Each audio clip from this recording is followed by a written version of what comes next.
sit down. I have a question for this young man. He has the right to be represented. I'm his father, and I want to talk to you face to face. Crooked door. Why not a lobbyist with all kind of money to stuff in your pocket so that you can cheat the citizens of this country? So I'll leave, and you can do whatever the hell you please to do. One day God's gonna stand before you, and he's gonna judge you and the rest of your damn cronies up on the hill. And then you will get your just desserts. As the public begins to awaken to the fact that Barack Obama has cold-bloodedly betrayed the pledges he made to the American people, the establishment media and Democratic leaders have invoked the tactic of divide and conquer. I think they're astroturf. You be the judge of carrying swastikas and symbols like that to a town meeting on health care. An overwhelming portion of the intensely demonstrated animosity toward President Barack Obama is based on the fact that he is a black man. Desperate to ram their agenda through, they have played the race and class cards. You start to wonder whether, in fact, the word socialist is becoming a code word, whether or not socialist is becoming the new N-word. When I heard people going after the First Lady and the number of staff people they have, it sounds racist to me. It is essential that the establishment play the population off against each other, along the lines of Republican, Democrat, liberal, conservative, black and white. As long as the people are fighting with each other, they can never get together and remove the corporate dictatorship that has criminally seized power through the national security state. Just as George W. Bush betrayed his foolish followers, so must Obama, because his only allegiance is to his offshore masters. President Obama today nominated Ben Bernanke for a second four-year term as Federal Reserve Chairman. The president called his actions on the global financial crisis bold and out of the box. As an expert on the causes of the Great Depression, I'm sure Ben never imagined that he would be part of a team responsible for preventing another.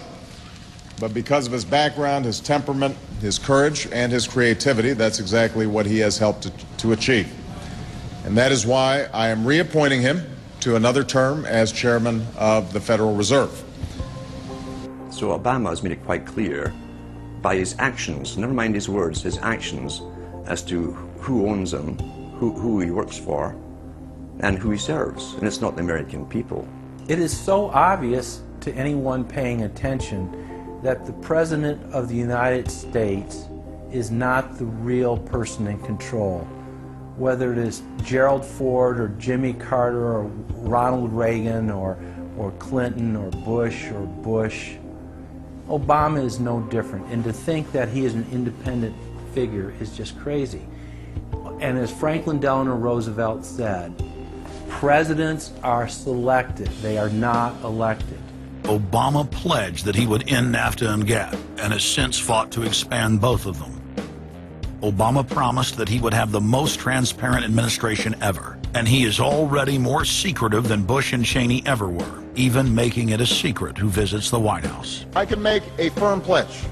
If your family earns less than $250,000 a year, if you make less than $250,000 a year, if you are a family making less than $250,000 a year, you will not see your taxes increased a single dime. You will not see your taxes go up. You will not see your taxes increase one single dime.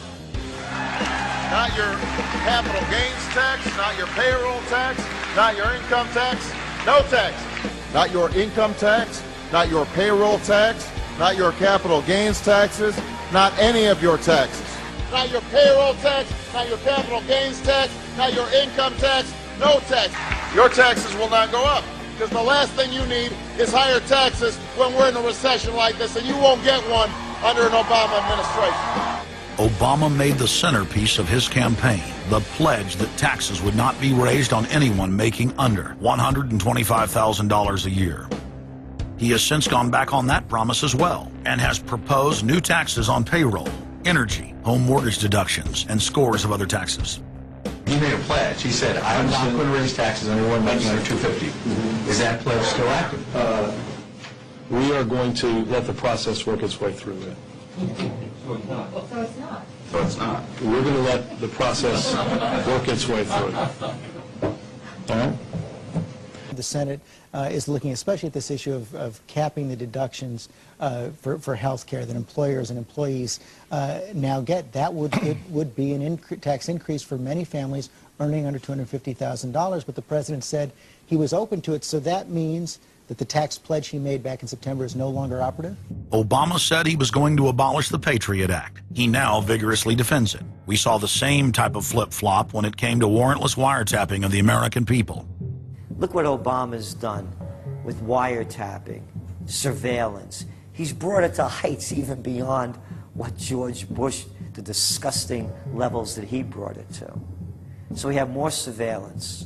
Now they're talking about, what is it called, Cybercom, the new Pentagon secret cyber society that's going to be watching over us.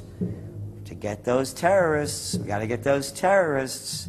So now they'll be invading our privacy even more. So, I mean, it really almost makes you ask the question, would it have been better if we never invented the internet and had to use paper and pencil or whatever? Now Obama is setting up the Cybersecurity Command, which the government admits completely ends the Fourth Amendment and allows President Obama to shut off the internet in the United States whenever he wishes.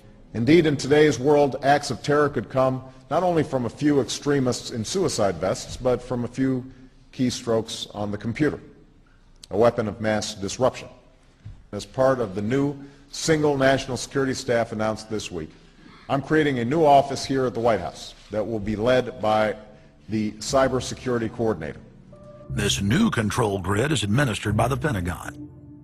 They just want to keep tabs on us. So we're turning into a surveillance, wiretapped government state.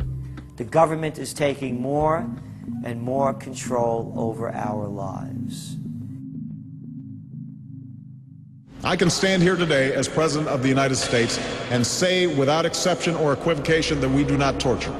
Obama made a show of investigating torture, but has ignored the Army's own detailed investigative reports, which name the torturers that the White House memos document were following the directives of Bush and Cheney, the men who are most guilty for issuing the infamous orders. Some low-level soldiers have been prosecuted for their role at Abu Ghraib, but no senior officer has been held accountable in any of these cases to date. Heidi? I know that these debates lead directly, in some cases, to a call for fuller accounting, perhaps through an independent commission. Now, I've opposed the creation of such a commission. Next, Obama expanded Bush's doctrine of indefinite detention of foreigners without trial to holding citizens without evidence indefinitely, without ever even committing a crime. President Obama today proposed something new, something called prolonged detention. Pre-crime is where people are arrested and incarcerated to prevent crimes that they have not yet committed. Barack H. Obama, who ran as an anti-war candidate, has continued the war in Iraq, massively expanded the war in Afghanistan, and unleashed a new conflict in Pakistan. Now Obama is promoting the biggest defense budget in history, dwarfing George Bush's war machine.